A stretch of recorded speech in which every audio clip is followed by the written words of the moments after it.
Okay, so I'm going to start off with a form study, and I just have to work on lassoing this properly because I really want to show you background gradients. I don't think I've talked about that enough.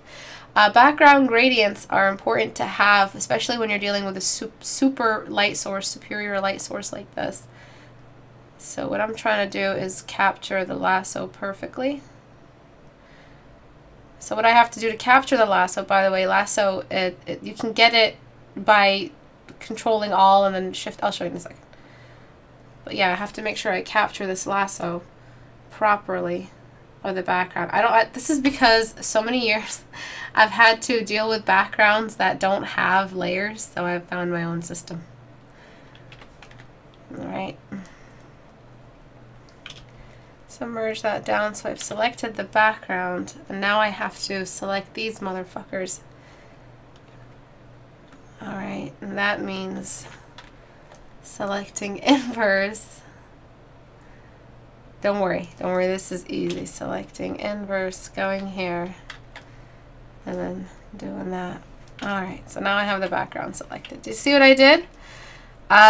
Using inverse is great for lasso, and what I did with the rest of the stuff that I couldn't get is that I just got a circle and made a layer covering all the info. And then out of that layer, I select all, get into the transform tool, shift up, and then shift down, and then it automatically selects. I know there's a way to select it by clicking, but this is my method. And then I'm going to select inverse again, turn this layer off, go back to my first layer, and now I'm going to talk about that background color. Alright, so the background color is perfect.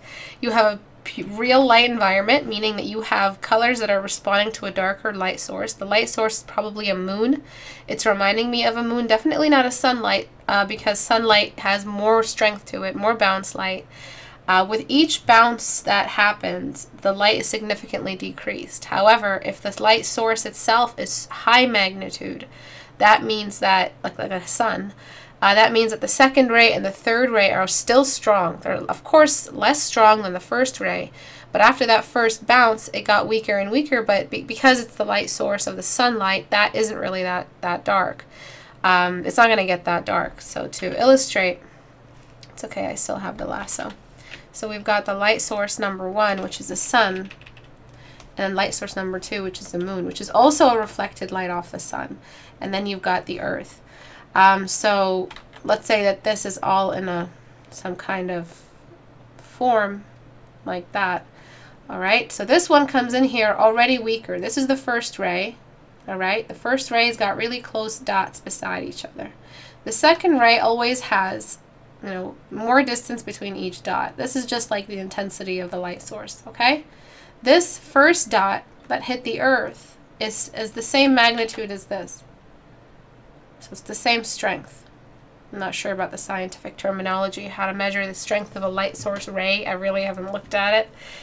It could be like some sort of frequency or some kind of like wave thing. I don't know, that's sound.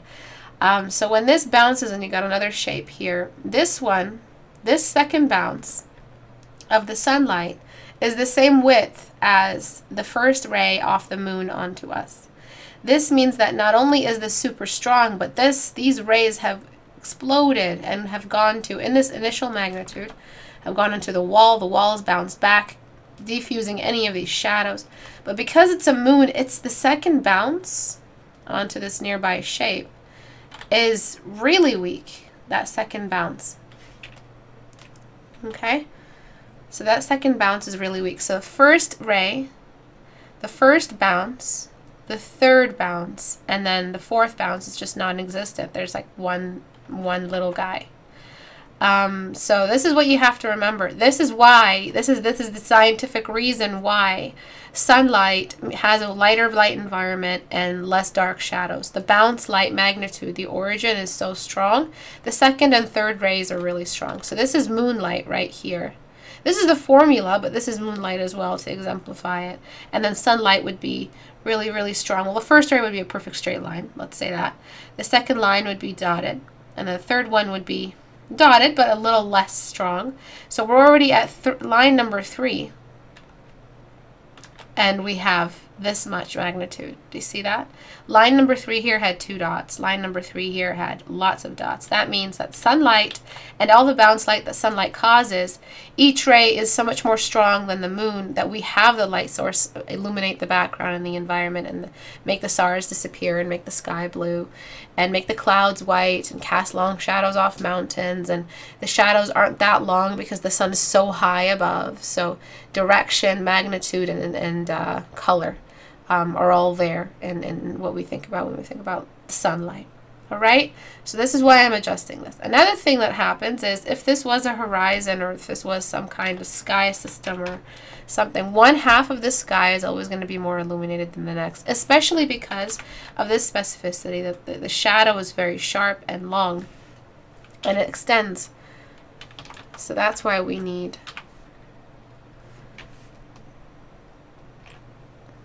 a gradient on the halfway point. So it's not going to be fully dark. So we have a gradient right across here. All right. Not so bright, but just enough. And then we grab that same thing and darken this side. And we just keep going back and forth. So please make sure you guys are focusing on the lesson. No discussion outside. Mods, you know what to do if anyone starts distracting. All right.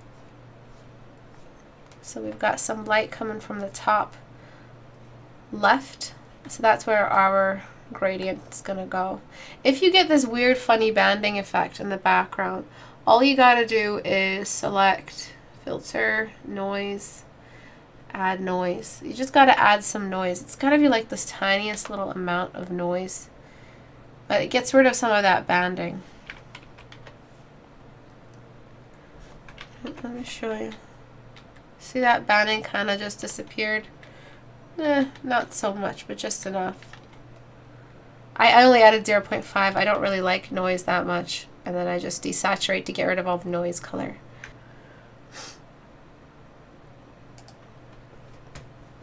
Yes, bounding is when values jump without smooth, gradual edges, and sometimes Photoshop doesn't know how to process them. All right, so to reiterate, before, unrealistic dark background value that's consistent throughout. Even though it's a moonlight, it will still affect the background in such a way that it lightens half of it. This happens, the moonlight's power is equivalent to a sunset. And a sunset also only illuminates half the earth because it's so low and so weak. But when you have daytime, the whole background is illuminated. So this is one frame in towards the extreme. All right, and then I might make the background just a little bit lighter overall because what you're telling me is some of these shapes are, I don't know what's happening. Some of these shapes here are getting a real spike in their values. So I might have to illuminate the background just a little bit. Just like that. It still has a gradient, still dark, but it's still darker than the form, the object. But because you had this value and this value all so bright, you're getting this effect. Now, gradients on the shapes themselves is a bad idea. The surface, the reason why we're studying form studies is so we can transfer this fundamental awareness of angles and edges and surface areas. The reason why we're doing this is because we can transfer it back into a polygon that does have gradients, into like a high poly polygon, which is the final render, the final face that we're drawing. So you shouldn't really concern yourselves with gradients, right? Your form studies shouldn't have gradients to them. They're either facing the light source or they're not. And then you've got this piece right here. It's facing away. If there was like a car, the car would travel and then fall. But you painted it as if it was lifted out. And you still have too many gradients on your surfaces right here. It's just too many gradients. The point is trying to get you to stop using gradients. That's the point of the form study, to get you to stop. The reason why you probably had issues with this shape here is because it's a straight line and it kind of made it awkward. All you really have to do is just a little something like this,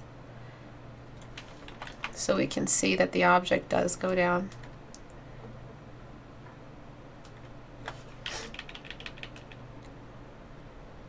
Like that. And then another problem is you made it seem like this shape and this shape have different values on them, or like you have a significant drop. Right now the light source is pretty much facing both of them equally, all three of them equally. If anything, this one is more turned away from the light source if you were to draw a straight line coming out of it. So I'm just going to select this.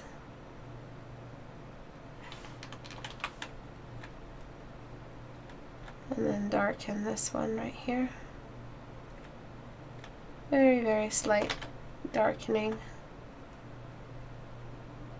And this one will be the one facing forward. Then you've got these, which are facing two different directions. This one's facing forward, this one's facing away. So this one actually would stay dark, and this one would brighten up, because this one, for one, is right beside a plane that is bright. So we need to do that, and you did do that, and then we just have to give it a new value.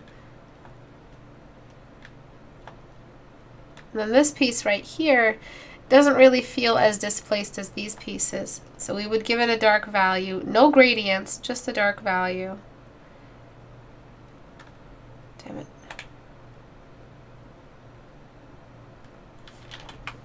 But a little bit lighter, almost the same level as, let me try something. Almost at the same level as the mid-tone. Right here. And then again, you have these gradients all around the face. Either it's exposed or it's not. This is a uniform way of representing values. We're not looking for gradients, we're looking for value drops, and like this consistent formula version of the value drops.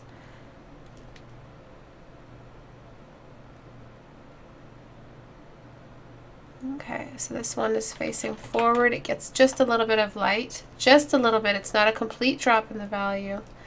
This one is almost looking away from the light source. It's probably nearby a value, so I grab that and cut it in half. And that's the value I give this, and this one is the one that stays dark. And then you've got your cast shadows, which are way too dark, especially because they're facing, they're actually landed on a surface that's bright. Your cast shadows are way too dark. They need to be something like this. Okay, and then the cast shadow that is on a bright surface has the brighter value. That comes with that surface, so it has a little thing like this. Okay? Sometimes it'll get darker the further you get. Sorry, 1 second.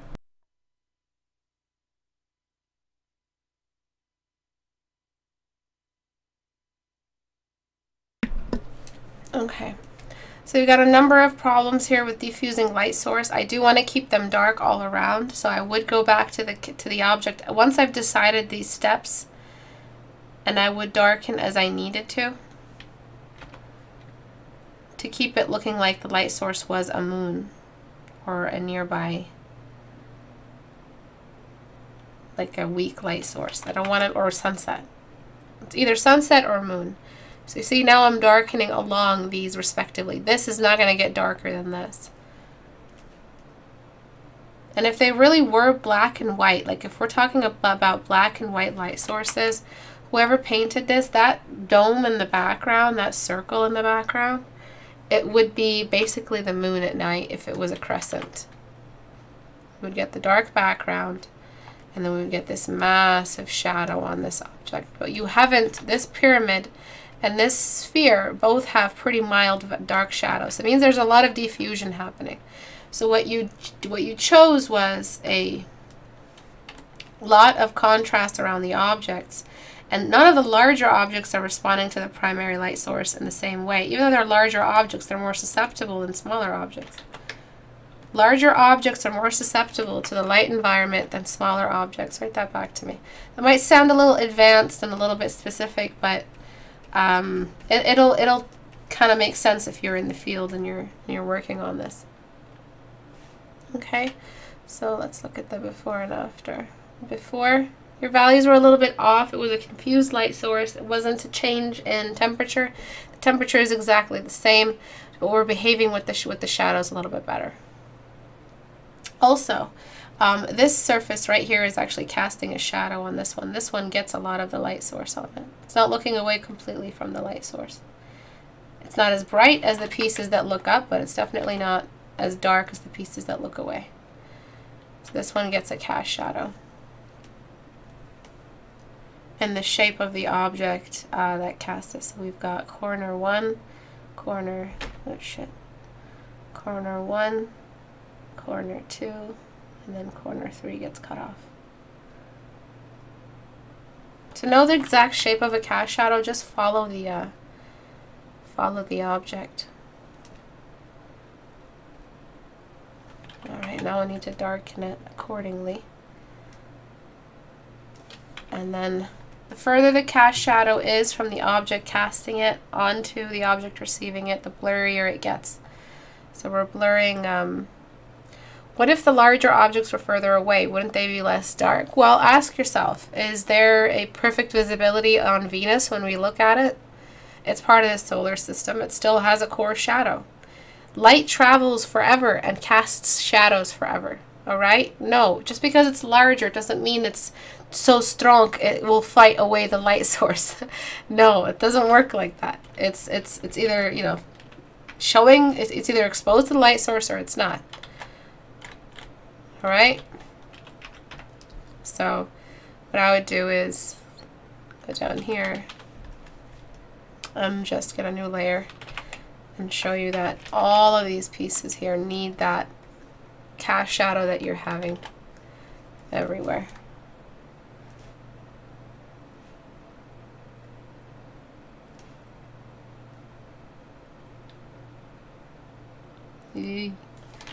Alright, I'm just darkening this over here appropriately, and you'll see in a second the difference this amount of accuracy and measurement makes for the painting.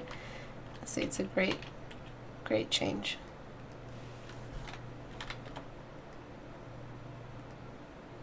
So do you guys have any questions? If you do have questions, be sure to ask with the Istebrak tag, or else I don't find it. Yeah, dicks.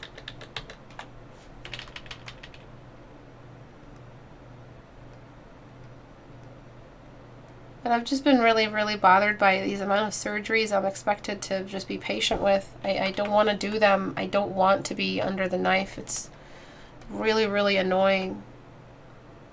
But I have to. It's not an option.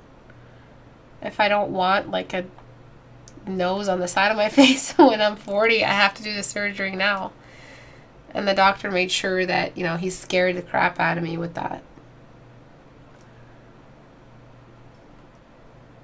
So that's a pain in the butt. This surface area as well, the gradient is just too much. You don't need these gradients, buddy. You just don't. And you might be wondering, okay, why should I give a damn about these form studies? What's so important about them? Well, they are what change your performance in the painting. When you're in the field and you're actually trying to paint an object, a guy holding a sword in a super epic scene, and you want to be really popular on ArtStation, this is what gets you there. This is that mileage, that M word that people talk about. You want to get likes on Instagram because of how skilled you are? Well, you got to start being, you know, more specific with your value choices. And how are you supposed to be specific with your value choices if you're you know, if you're so lax with your form studies? Your form studies is where you start doing that. Okay, so I threw that value in. The rest. And I'm just going to do the same thing you did, but a much less degree. A much weaker degree.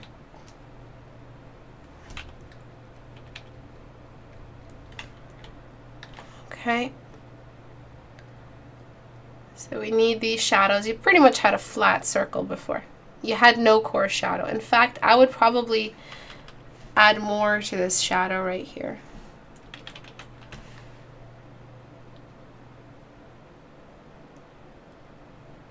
Okay.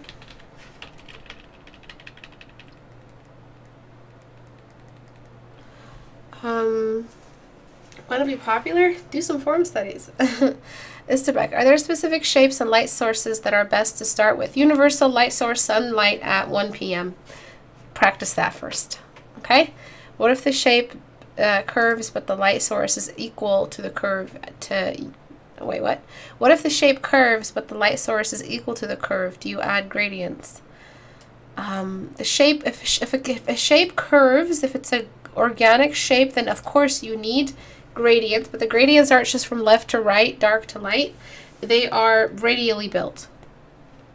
This is all radial. This all wasn't the same value. It was all gradually descended.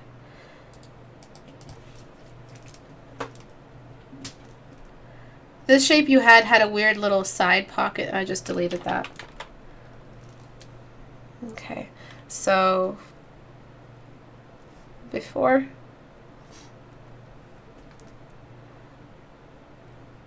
After. There's direction. The light source has a direction now. That's really important. The one exception to the large shadows on objects is that large shadows are more susceptible to diffuse as well. Just as much as they are susceptible to the light source's behavior, they are susceptible to diffusion, secondary light sources. So it means we do have a bounce light here somewhere. The background isn't fully black. But if the background was fully black, we wouldn't have, like, let's say the background looked like this. It just depends on, again, how you label this light source. Select inverse. If the background was, let's say, this dark, you don't touch that sphere. You don't diffuse it because there was no indication that the light source was getting stronger there. This sphere right here is causing a lot of trouble. Okay, so let's talk about this sphere first, and then I'll do the atmospheric fade. So I gotta stencil out the shape first.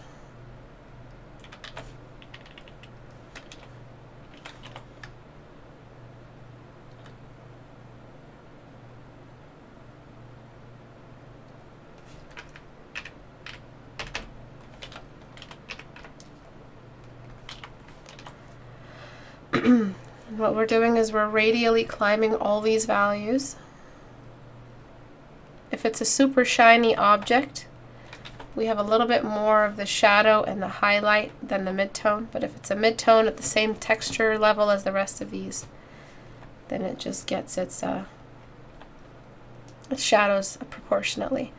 Because it's an object in the foreground, probably the most forwardmost object, sorry, then it gets some of the darkness and some of that contrast. And this is like a cinematic trick. And then if you have bounce light, you only bring it after you've established the radial value of the sphere, and it just sits there in the distance, getting diffused by God knows what's nearby. If there's nothing nearby, then just don't bother diffusing. I would just leave it like this, or diffuse it slightly. Sorry, I lost that crack that you added. And then we have, let me see if I can get it back, probably not.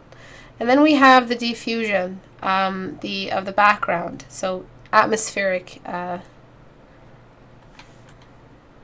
me see if I can go back here, paste that there, and erase away so we have that crack back. Crack back. Alright. Shut up. So mature. God. Okay, you had too many lines. These lines read as a texture. It looked like it was made out of some kind of material or something. Okay, and then we have the objects in the distance that are diffused because of distance. They just have less contrast because our eyes are not reading their contrast level because our eyes are too far away from the light bouncing on the object, revealing it. So that means we choose the lightest atmospheric value nearby, and that's what we fade off. Okay, so this one here, lightest atmospheric value nearby, and we fade it off. This sphere also has some trouble. This, I'm probably going to fade this off even more. This object, lightest atmospheric value nearby, and that's what we fade it with.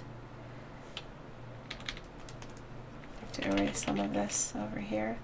And then once you choose the farthest most away object and then the nearest most, then you can find the mid, like the medium. The middest most. All right. So that object now looks like it's in the foreground, or closer to the foreground. And that line is throwing me off. And then we've got this object, which is probably reading as just as close as the sphere. And just to save some time, I'm going to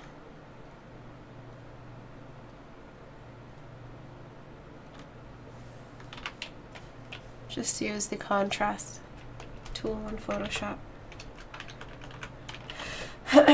Image adjustments, brightness, contrast, and I'm just increasing that. Oops, wrong layer. And then brightness. So it looks like it's more in the foreground than the objects in the distance. You have gradients everywhere, my friend. Everywhere. No more of this blasphemy. So objects in the foreground are closer to the camera. Our eyes are reading the light source a little bit better, and that means we get better edges, better everything.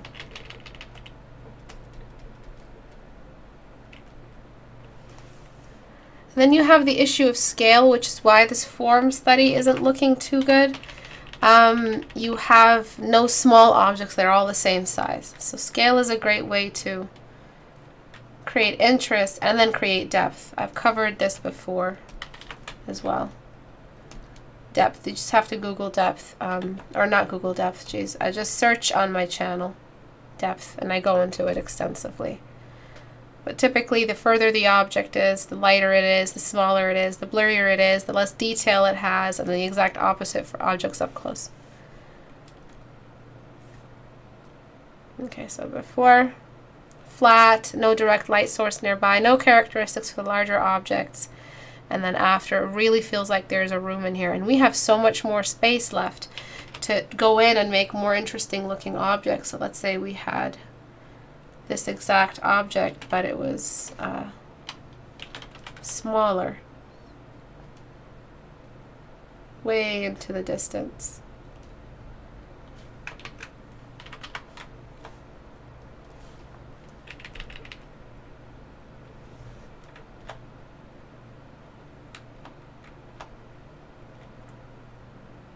Like that.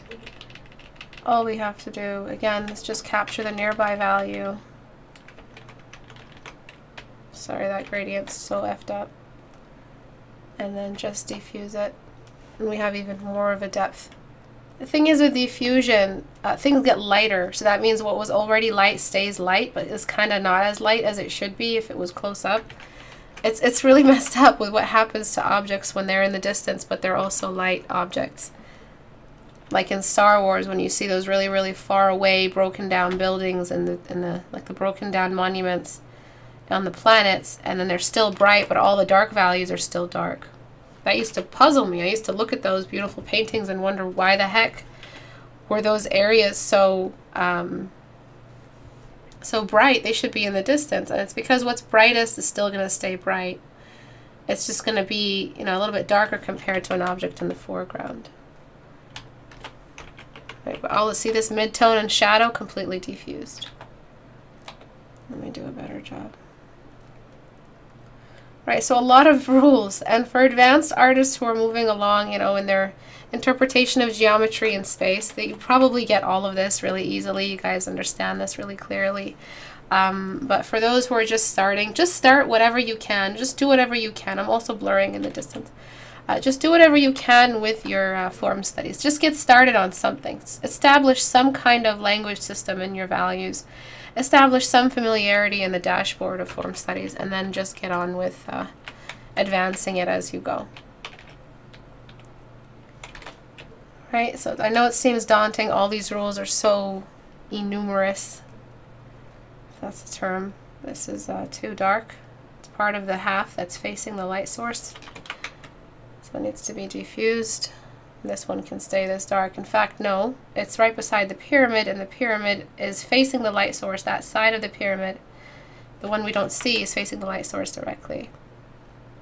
That's actually getting some diffuse as well. And then we have this piece, which is not facing the light source. I don't know why I didn't see that.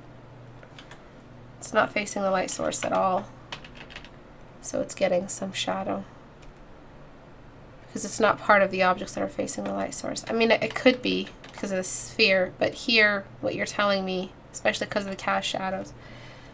And then of course this should be darker. This surface here should be darker. It's the side that we don't see that's exposed to the light source.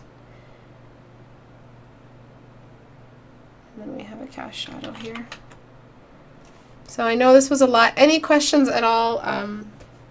What about darker objects that are closer to the camera? If they're really close, it means that they were too close for the camera to reflect back anything.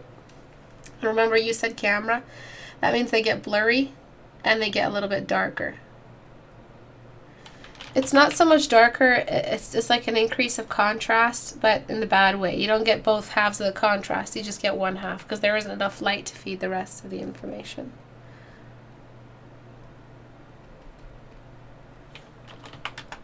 Okay, so a simple form study, and you've already talked about bounce light, you've already fixed some, you know, issues you might have had with radial shading, just a form study, that's it.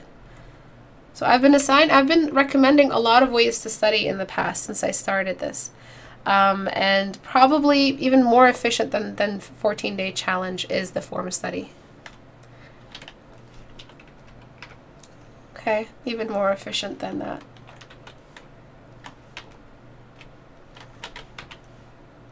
I know that might sound like blasphemy for those who are doing a 14-day challenge, but that's just a way to, you know, perfect the way you're interpreting portraiture in the same exact light source over and over and over again.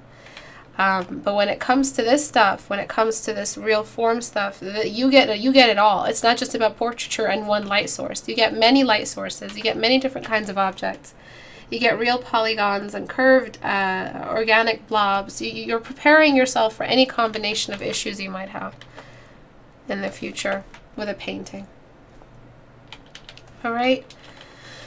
So, quite an extensive lesson. Sorry if I sound a little monotone today. Just a bit tired. Diffusing where we need to, keeping darker shadows where we need to. This plane, and this plane are constantly bouncing back at each other, diffusing just a little bit more. They're also being diffused by the distance factor. This triangle should actually be more dark around here. Actually, I think I can just select it.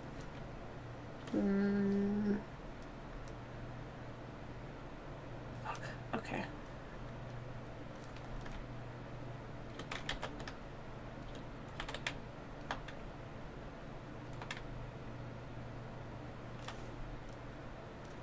That triangle is more in the foreground than the circle. So we have more of a shadow. And that's why this needs to be darker. There was no bounce light near it. Okay. So I'm going to call it a day on this form study. Lots of stuff to go through, but if you're not planning ahead of time, you're setting yourself up for this issue. So, you know, decide, okay, I'm going to do this kind of light source. It's going to be this time of day. It's going to be this weak of a light source or this strong. I'm going to be using this darkest value here. My closest value to the camera is going to be this much. Remember, it's not always camera. Sometimes it's naked eye. There's a difference with what you do with values between camera and naked eye. That's too extensive for me to talk about. And then you have objects that the values that you decide for the farthest most objects, and then you just kind of corner in the light environment. Yes, Claudia, are you asking a question? Is it okay for me to ask how to draw melting wax? Yeah, it's okay for you to ask it. Let's just break down a reference of it. Melting wax. All right. So it's a liquid. So what happens is it does have, see this line of midtone? This is subsurface scattering. It's a liquid, but it's see-through liquid, but it's a solidified after it became its liquid state. So it has downward swells. Do you see those? They're indicating that gravity pulled them down. They're pretty much pointing to the culprit, which is gravity. They also have a very, very soft edge in between everything. They do have stacking edges. Stacking edges are sharp. Contour edges, interior contour edges are really lightly valued, though you do have edge work, but it's just not as sharp as some of these because it's such a soft and malleable material. And then you've got the light source color, which is reflected on the, and then you've got light and shadow. The shadow doesn't get to be too dark, even in the shadowed sections, because it's essentially see-through. The light is coming through it, diffusing any shadows. If we had a pure concrete cylinder that was the same color, it would be darker on this half than the wax is, because the wax is see-through. So this subsurface scattering, isn't it beautiful? Then you've got beads that are pointing down. Where is that reference? Right here. And they're all pointing down to the light sources. If you would draw any kind of teardrop beating down, and then you have the subsurface scattering, and then you've got that waxy surface that's blended together, and the spikes of the highlight on the shiny, soft surface. It's not so much wet as it is shiny, and it's reflecting the exact color of the light source. See that? It's almost a mirror reflection of the light source nearby. And only some areas get this. See this edge right here? It's a stacking edge. One object in front of another, not sharing space. Grayscale it and do a form study of it first, so you can break down the form and the light values, and then bring in color and think about saturation. This is all saturated, this is saturated, this is desaturated, and darker. I'm not sure what to say about these because they don't have that downward bead of the melting wax. It kind of just melted in themselves, but it's exactly the same thing. Subsurface scattering, reflecting the exact color of the fire. It's not as white as the fire, it's the color of the fire on top of the red wax. And you treat this, you have this perfect reflection of the fire. This is because it's fluid-like when it's melted. Hope that helped. All right, just quick look over some of these. I'm not going to go into full paint over mode. Right now, what you have is a character in an environment. The character needs to be in an action, in a pose or gesture that unites it with its environment. She's pretty much just standing as if it's a figure or a doll, or waiting for a picture or something like that. It's really a very non-active pose in a intentionally, like in a character that's described through her costume and props that she is active. So she's pretty still for an archer in the forest, standing there for her picture. Basically, the rule of thumb is when you're painting, and I'm so serious about this, I'm taking my glasses off and kind of massaging my temples. So imagine my seriousness right now. Don't paint characters in environments as if they're getting their photo taken, as if they're standing for a photo. Okay? Write that back to me. Don't draw characters in illustrations as if they're waiting for the camera to take their photo. Okay? It makes them look stiff, and yeah, okay, it's a standing gesture. Yeah, there's nothing wrong with it. Yeah, it's proportionate somewhat. The head's too small, but still, it looks like she's waiting for a photo to be taken. She could be crouching. She could be hiding behind a tree. She could be leaning on a tree, chilling. She could be looking up at something. She could be listening with one leg bent, kind of just listening for something nearby. I would be more interested in that character than this character standing around, who looks like she's just standing for a camera. So please remember that. Nearly all these characters here have that. This character is kind of part of his environment. He's looking away from the camera. It's kind of like a book cover, so it's not really a character in their environment, but both of these guys are characters in their environment. This is kind of like a walk away while the bomb blasts in the background, kind of walk away, and he's more active than she is, so he kind of gets away with this standing pose. He doesn't really look like he's standing for a camera. This one has some major color value correction issues. I wish I could go into painting this extensively.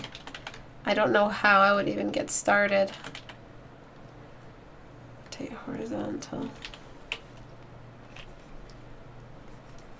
I feel like what you did here, it should have been a little bit more like this. The character is more centered, and that spiral is working this way instead of the other way. Because the other way was just a little bit off. His cape was taking up this space. So we might as well just put that rock over here. And then you've got oversaturation in a nighttime scene. It should have been way desaturated. And then we saturate and illuminate all of the things that glow.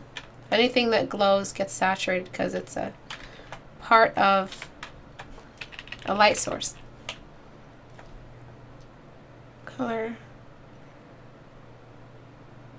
Okay, and then we've got the color correction. So if it is a nighttime scene, choose one value that you feel like would unify the painting. And that would be the color we choose. And then this over here. And this entire ground area, if it was illuminated by this waterfall of magic kind of deal. And again, we're unifying the theme of his magic spells on him with whatever's happening in this fountain that he just emerged from. And anything that is nearby this fountain gets this blue light. We have the universal cheat light that we use to show him off, but now we have to dominate the light source, dominate the environment by this light source here. And then the whole background itself is the horizon line is way too high. So I would shrink that all the way down here instead of having it up there.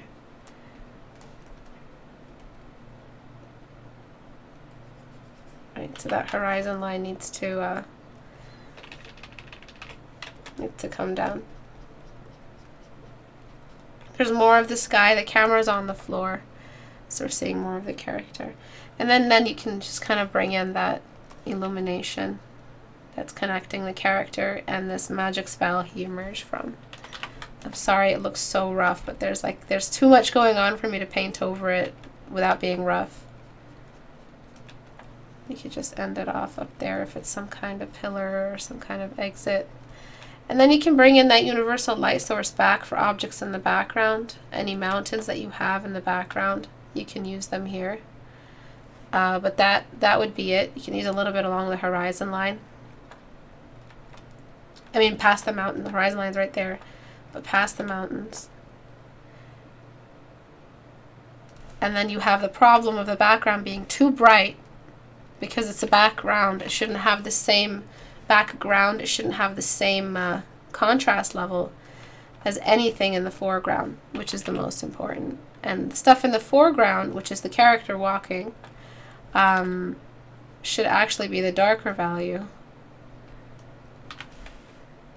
because they're in the foreground. So these are some major issues that you have in your understanding of a character in an environment. And you could be getting rid of all these issues without even having to try. You know, without having to be creative, which is trying, in just a form study. You could just make all these mistakes outside of a narrative that might be, you might be attached to. So even then, you would be less susceptible for a critique if you're attached to the narrative that's being done. You're less responsive to the critique, I mean. And then you've got the glow of that nearby fiery realm. And he's kind of getting eclipsed. Right, so this kind of is like how I would restart this painting, how I would try it again. Also, he's really big in the canvas, and then you've got the fact that you could just be doing this instead. and just stop trying to paint a landscape if the landscape's got nothing to do with him. If it's just the fountain that really needs to be represented somehow. But I just, there's no way to crop this successfully. What you can do is put the fountain directly behind him. Use that as a chance to kind of eclipse the space behind him. And then crop. Just a little bit. Again, it's just really hard to deconstruct this along what you decided as the props are. It's hard to know where the light source is. There's no light source. It's just values attached onto the character. There's no response to some nearby universal light source. So you could try, I mean, to get the top pieces of anything, all the squares near the shoulder. You did kind of try here along the, to do that along the scarf. It's really hard trying to place this character in their environment. It seems more as a character design, even if he's acting, even if he's active and walking. Seems to be more of a character design. So the one thing you can do is just shrink him scale-wise. So the light environment always comes first. This means that the wash comes first, and that's what you decide on. You know, just because he's outside in some rocky terrain doesn't mean everything's going to be orange. It means that we're going to have some stuff that is to demand, like that is governed by the superior light source nearby, which could be the universal. If he's walking, maybe there's like a space of light in between his stride. He's kind of walking towards you, and then you darken everything back and bring all the contrast back to him. So I would start work on him all over again. His sword, him, his eyes. Bring the contrast back to him, because he's the end all and be all of this painting. Get that background just behind him. Get it out of the way. It's all being diffused anyway. And if I was a cameraman and for some reason the camera picked up the background more than the character, I would just go into After Effects and diffuse the background somehow. And then all in all, this canvas was just too high.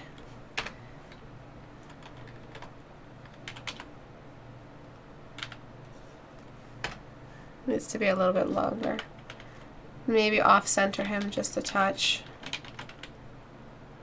All the way to the side, have some of that background rock formation just come back. There's lots of ways, and it all starts with the light environment. It all starts with the bigger geometries, the light source, the time of day. It also really you will really benefit if you plan just a little bit more. So just adding some rocks. He's like walking nearby a stream. Why is he so angry and why is he so badass near a stream? Then this is just narrative issues that you might have. So he's walking towards something in a really badass way. All I can say is he just came out of the stream where we had a great shower. So maybe having some characters kind of just fall here, or maybe draw a couple priest bodies that are dead because he killed all the priests and he took their life force or something. So there's priests that worship near this holy land, and he just killed them all, and his sword is dripping black blood. Right? I just have a narrative now. Sorry for how dark it is. But yeah. Okay? So where you were before, it was just a random character in a background environment. It looked a lot like the colors chosen for the concept art for Mad Max, which is really nice. It's all muddy and 90s and graffiti looking, and you got some really oversaturated colors.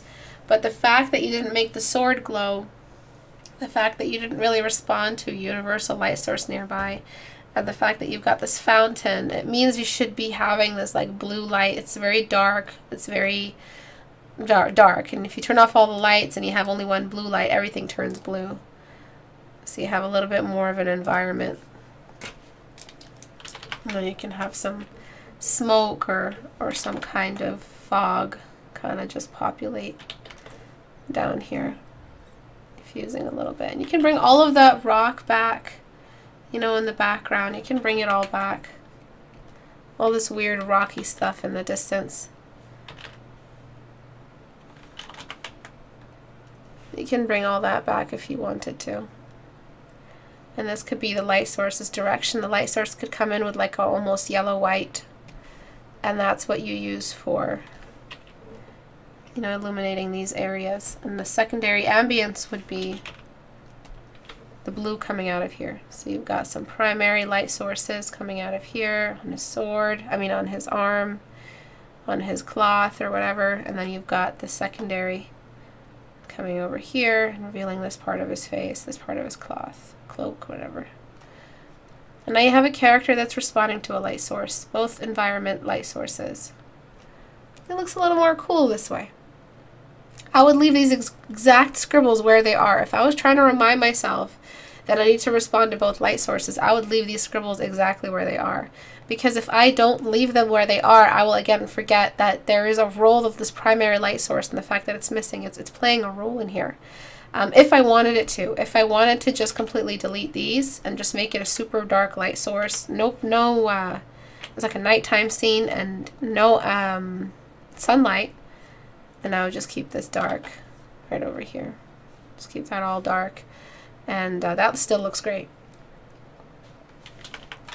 Especially this glowy stuff. And then because it's a light source, we're allowed to hit no man's land in certain areas. Remember, light sources, no man's land. Then you've got presence of that blue. Changing the color of anything that comes on. So when you have a color that has, when you have a light source that has a color, it's basically like a color layer on top of that object. It just turns blue. Okay. Good luck with this painting. It's a bit of a stretch, and it's really like a, you know, a bit more than you could chew, I feel. And if you tried to break the things down and think more of light source than of character and environment, I know we're supposed to combine the character with their environment, but in no way should the character's colors or the character's, like the fact that it's a desert, make you choose primary crayon colors. Like desert equals brown. That's elementary. That's not artist. Artist thinks about nighttime, blue, purples, pinks in the nighttime scene of a desert. If there's a big watery waterfall of love and magic fountain magic, and it has a color that's blue, that's it. All other rules fall down. You follow that blue. Okay, so you need better gestures here. And then we have this character, which is really fun and cute. And I was just staring at this piece, and I think that he is in some kind of shadow. Or cast shadow, but you can use this stylistically to get him to pop out of the background. So let me saturate that and make it more blue, and then bring it back down. You also need some more edge work around him. He's way too blurry for an object in the foreground. So he's in a cast shadow. I mean, he's in a silhouette. He is the cast shadow, and he's behind in front of a really strong universal light source. And he's the protagonist, and he's in like one of the optimal places to be in a painting. So all of these should be, you know, remembered in the way you choose his values. He's got subsurface scattering on his like little thingy-majiggy scarf. So I'm reddening that, I'm darkening everything. Everything is sitting under a purple right now, and what I relieve later will depend on the form and the object's geometry, and then depending on how much of an eclipse is he.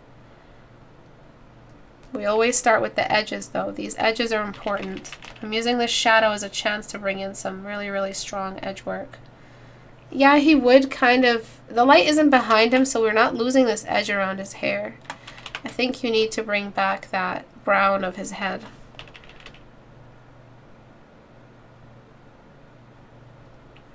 Yeah, he's in some light source, but he's not really you know, directly under it or in front of it. So what I'm doing doing here is I'm just cooling down the shadow of his face and then of his hair, cooling down the shadow here, just using a purple and a color layer. And then what I erase away is what's under the light source. So if you for sure know that the light source is top down or from the side, but behind, then you just have a chance, some chances around here to kind of show how his arm is coming through the fabric. You've got some subsurface scattering chances here. You've got a lot on the scarf, around the neck, a lot on the face. The face, look at the halfway light on the cylinder. That's what's revealing the presence of the light source. The light source has a color to it. It's like this whitish yellow that you used here. That's the exact color we use on his face.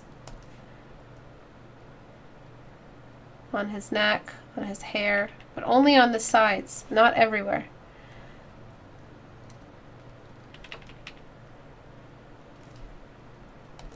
Let me just get a darker, stronger brush.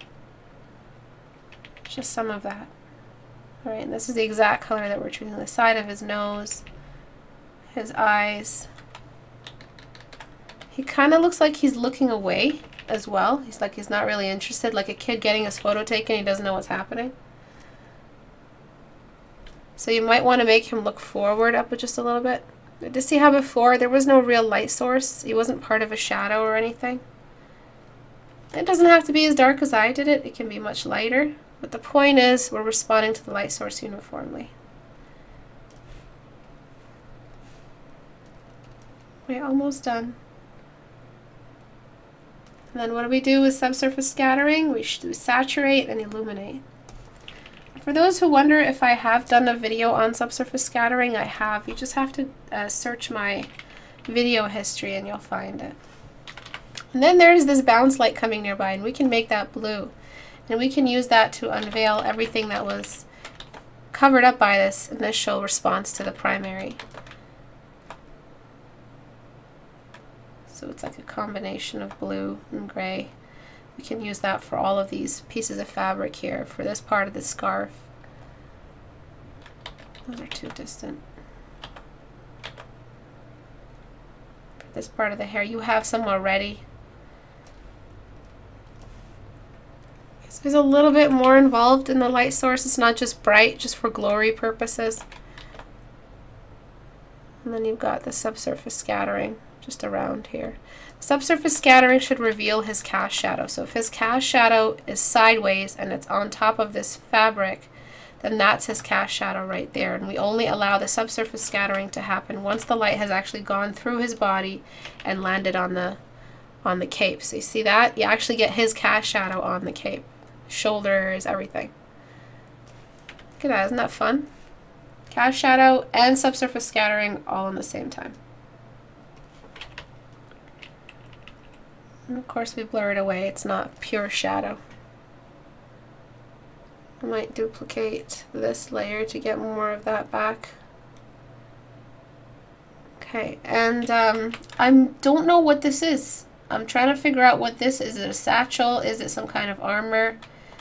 For now, I'm just gonna delete it. I don't know what its role is, I'm not sure.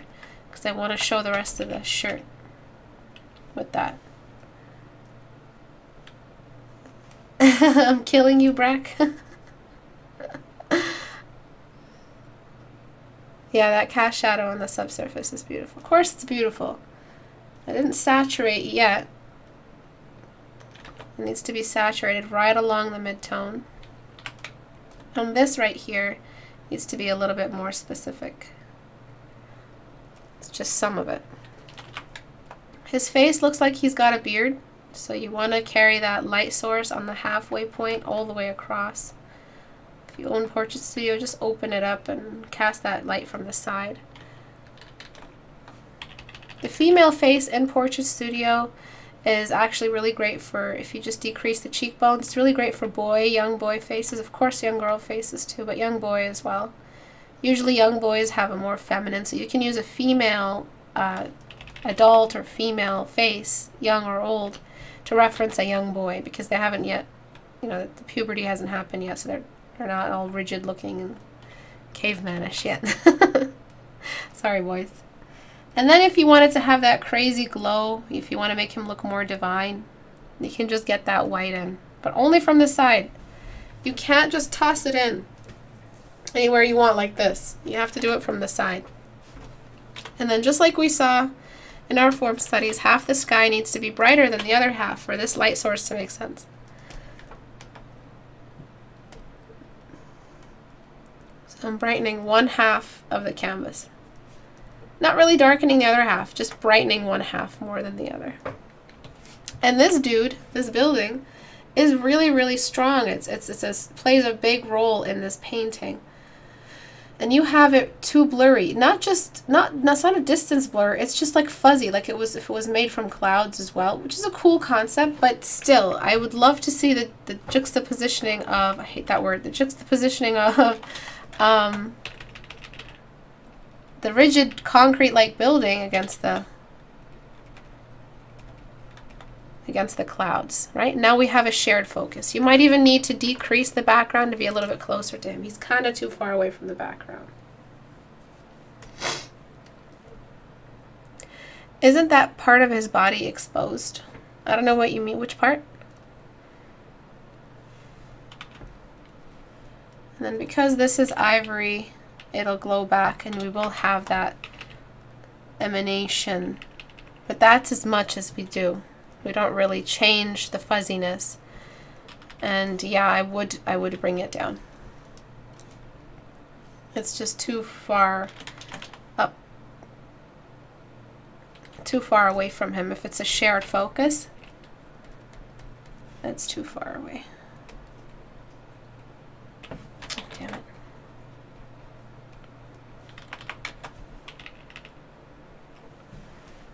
Right, and then both of them, I would just move them both back up. That way he's closer to the object and whatnot. As for scale, I would probably shrink the background object just a little bit.